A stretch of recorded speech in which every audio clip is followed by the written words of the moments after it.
The night I called him, I was sitting on the bathroom floor of an apartment that didn't feel like mine anymore.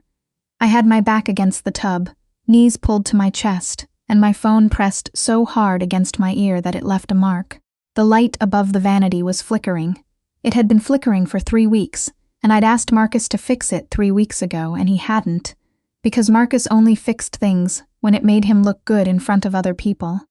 I could hear him in the living room. Not yelling. Marcus rarely yelled. That was the thing people never understood when I tried to explain it later. He wasn't a screamer. He was something worse. He was calm, controlled. The kind of calm that made you feel like you were the unstable one, like you were the problem, like the ground under your feet was only solid because he allowed it to be. I'd found the spreadsheet that evening. I wasn't snooping.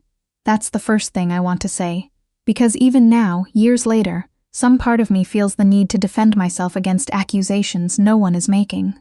I was looking for our lease renewal document on his laptop. He'd said it was in the shared drive, and instead I found a folder labeled with my name. Just my name. Elena, like I was a file to be managed. Inside it was a spreadsheet.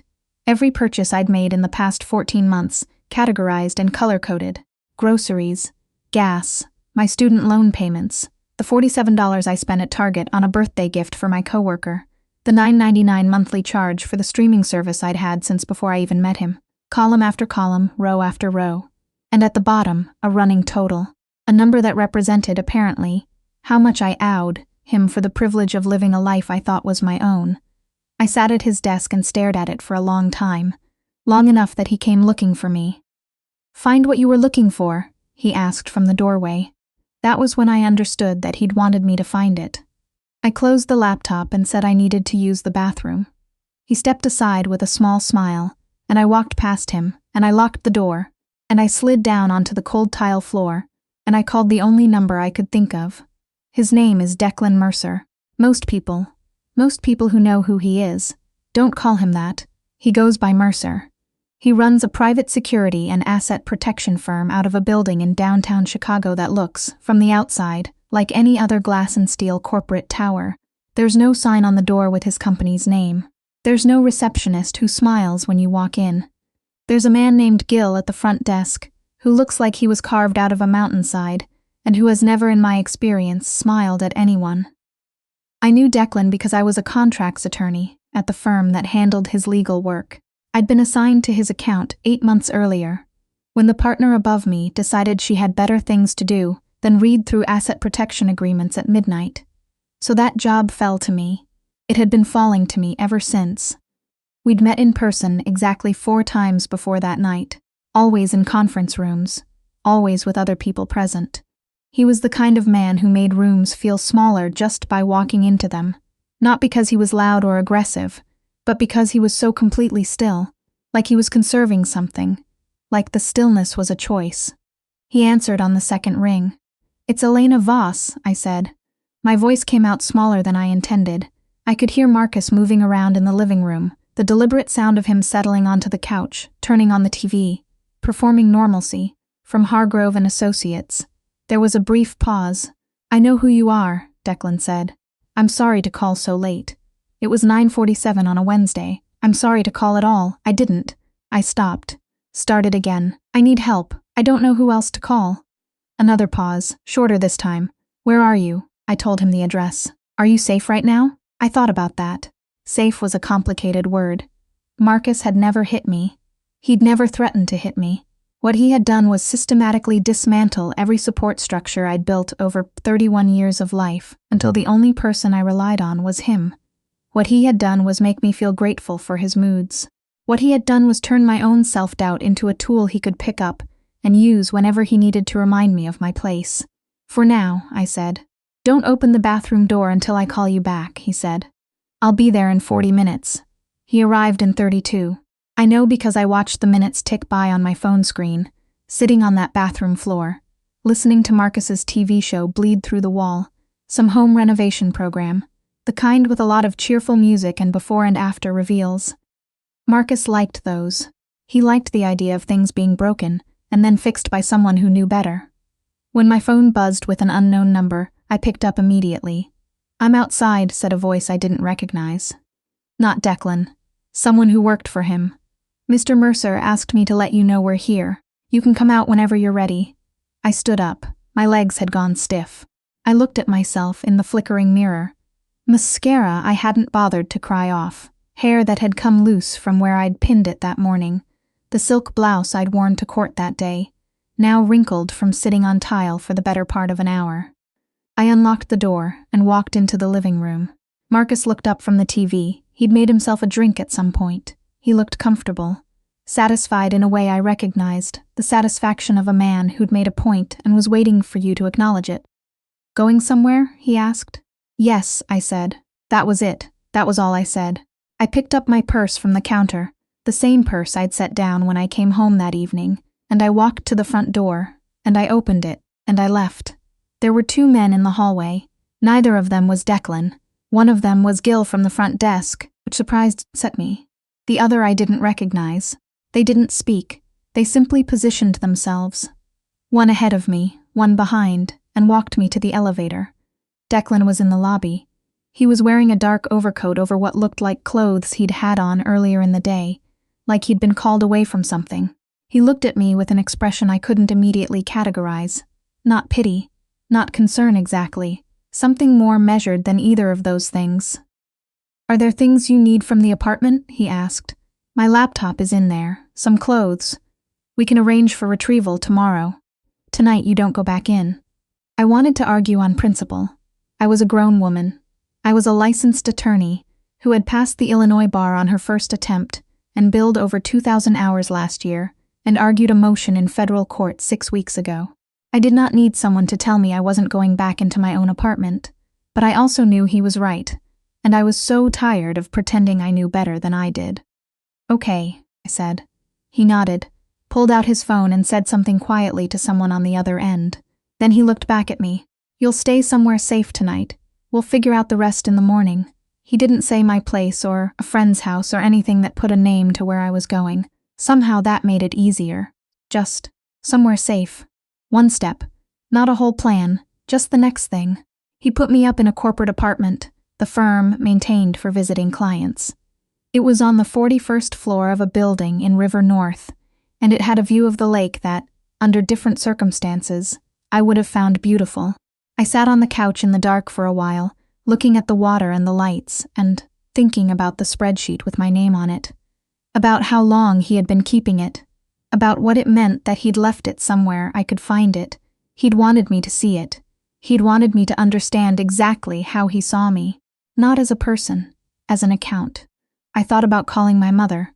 I thought about calling my best friend Petra, who lived in Portland and who had said, 6 months into my relationship with Marcus, something feels off about him, Elle. I can't explain it, it just does. And I had defended him, I had explained him.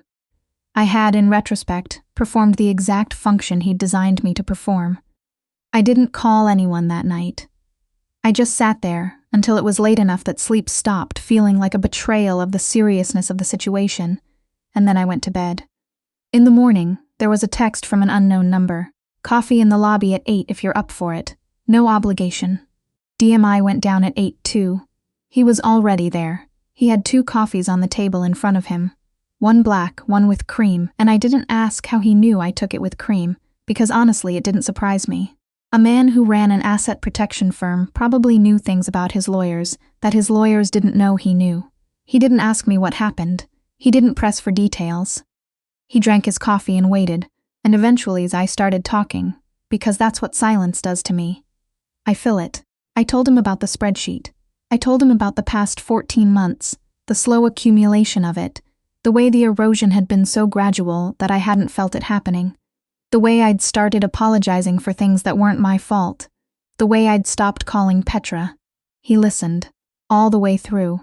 He didn't nod along in that performative way people do when they're waiting for you to finish, so they can say what they've already decided to say. He actually listened.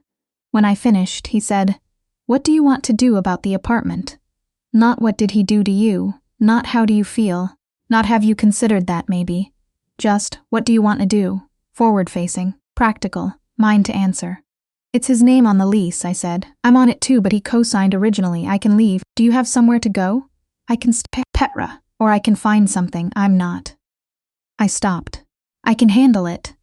I know you can, he said. No pause, no qualification. Just that. I looked at him. He was watching me with that still, measured expression. In the conference room, across the table with case documents spread between us, I had always read it as professional detachment. Sitting in a hotel lobby at 8 in the morning with leftover mascara and borrowed pajamas, I started to think it might be something else.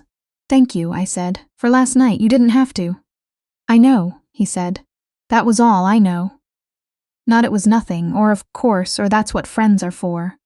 Just a simple acknowledgement that he'd made a choice and he'd stand behind it. I found an apartment 2 weeks later. A 1-bedroom in Lincoln Square, top floor of a 3-flat, with original hardwood floors and a clawfoot tub, and a landlord named Dottie, who was 73 years old and grew tomatoes on the back porch and minded her own business. I signed the lease on a Thursday afternoon and sat in the empty living room afterward and cried for about 20 minutes. Not sad crying, just the kind that comes when something has been wound tight for a very long time and is finally allowed to release. Marcus did not take my leaving quietly. I want to be clear. I expected some version of this. What I didn't expect was the precision of it. Marcus was not a man who acted from emotion. Everything he did was calculated. Within 2 weeks of my leaving, he had contacted the managing partner at my firm, a man named Hargrove, who had known Marcus from some charity board, and raised concerns about my professionalism. He'd done it in that genteel, plausible deniability way. Not an accusation, just a worry. I just want to make sure she's all right. She seemed unwell toward the end. I found out through my paralegal, who overheard a conversation she wasn't supposed to overhear and came to me with her hands shaking. I sat with that information for 1 day. 1 day of feeling like the walls were moving in again, like the ground was becoming unreliable the same way it had been for 14 months. And then I wrote a 22-page memo. I documented everything, not in an emotional way. I was past emotional by then, or at least past the kind of emotional that gets in the way of clear thinking. I documented the spreadsheet. I documented the messages where Marcus had referenced my income and spending in ways that constituted financial coercion. I documented the timeline of how my professional network had been gradually isolated.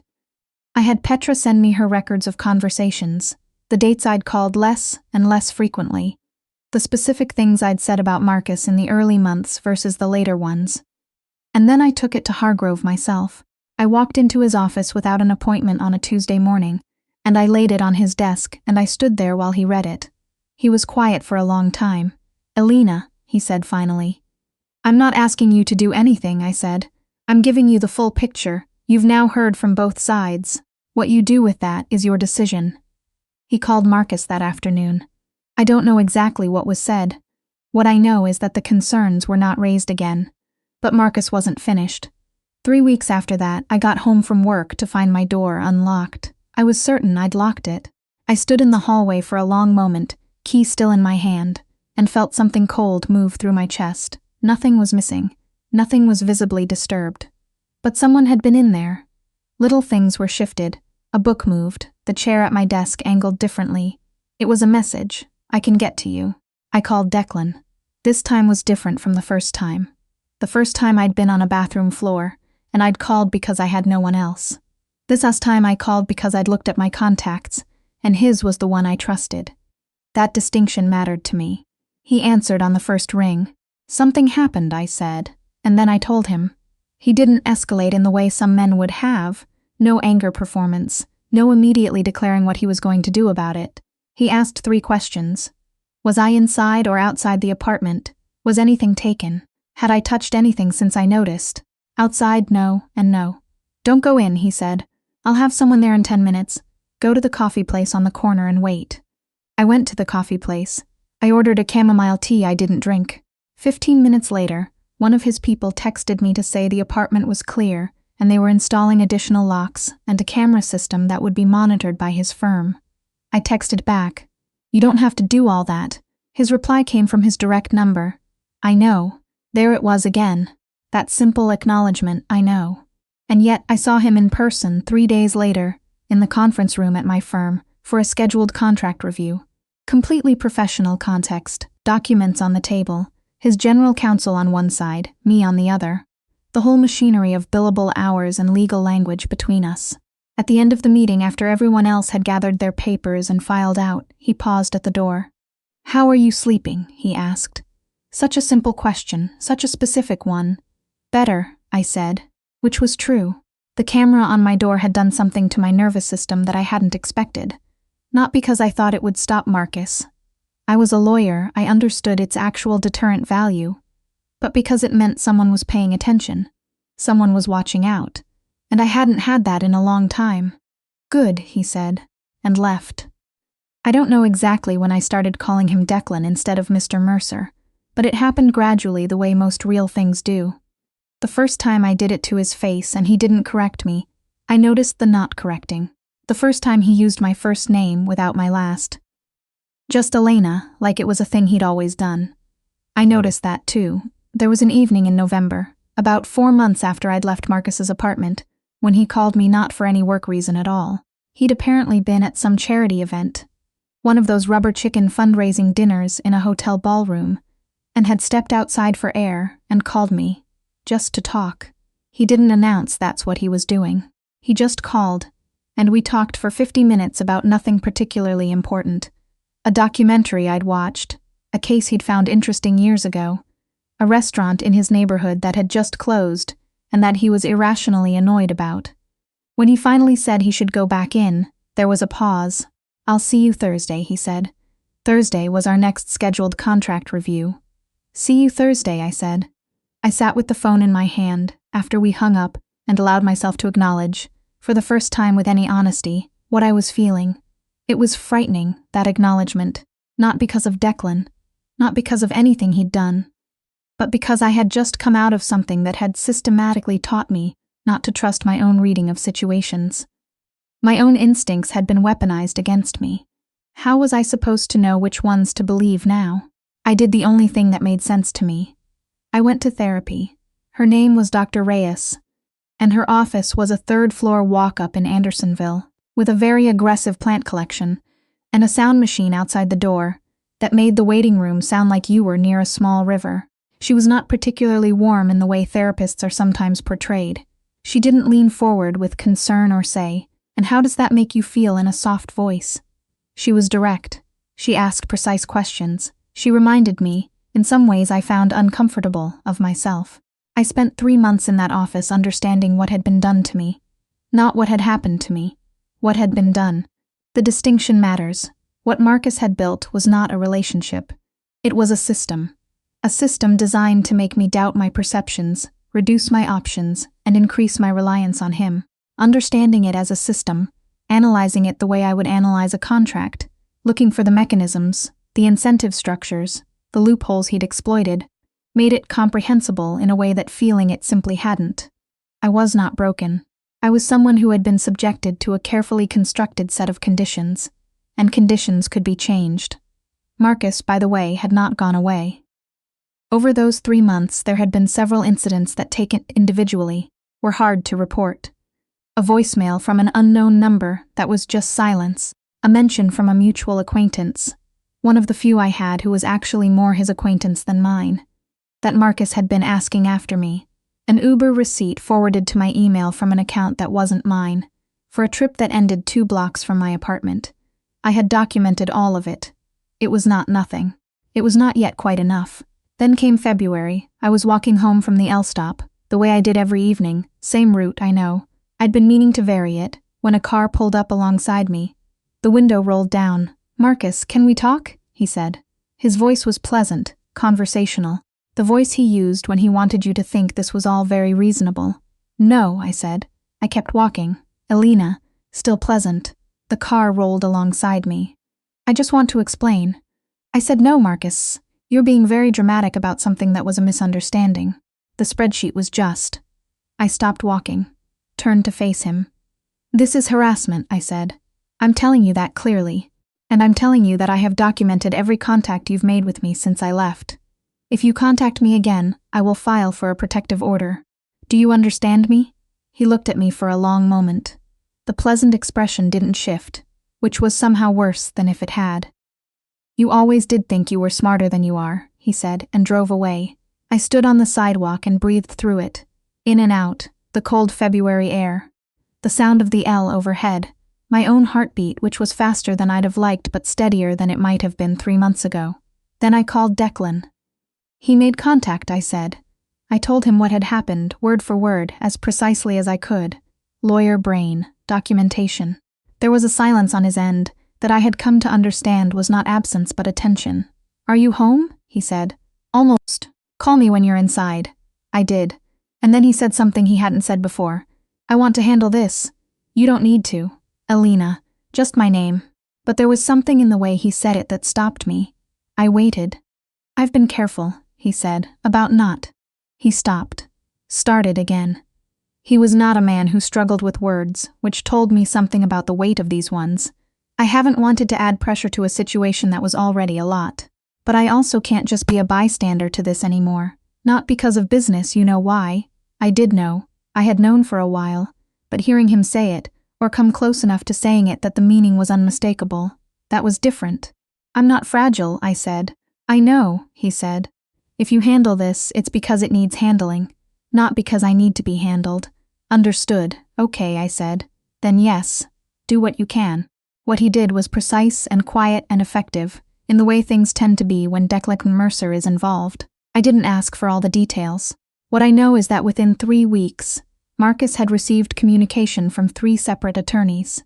Mine, one representing the firm Declan worked with on his legal matters, and one representing a woman named Cassandra, who had apparently had a similar experience with Marcus 4 years prior, and had been waiting for the right moment to be heard. It turned out the spreadsheet was not a new invention. Marcus agreed to a formal no-contact agreement. He signed it on a Thursday. I found out on a Thursday afternoon, and that evening I went to the wine bar 2 blocks from my apartment that I'd been wanting to try since I moved in, and I ordered a glass of something I actually liked, and I sat by the window and watched the street for a while, and it was one of the most peaceful hours I'd had in recent memory. Declan texted at some point. It's done. I wrote back, thank you, he replied. How's the Malbec? I stared at my phone. Then I looked around.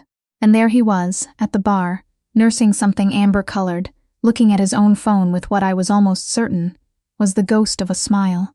I didn't wave him over. He didn't need waving. He picked up his glass, walked across the room, and sat down across from me like it was the obvious thing to do, because it was. How did you know I was here? I asked. I didn't, he said. I live 3 blocks from here. I thought about that. You've never mentioned that. You never asked. That was fair. We sat there for 2 hours, talked about his firm, and where it had come from. He'd started it with one other person, 11 years ago, after leaving a job he described only as government adjacent, and it had grown into something he hadn't entirely planned but had steered carefully. We talked about my career, the parts of it I actually loved, the strategy of it, the way a well-constructed argument was a kind of architecture, and the parts that had started to feel routine. We talked about his mother, who called him every Sunday, and had apparently still not accepted that he didn't want a dog.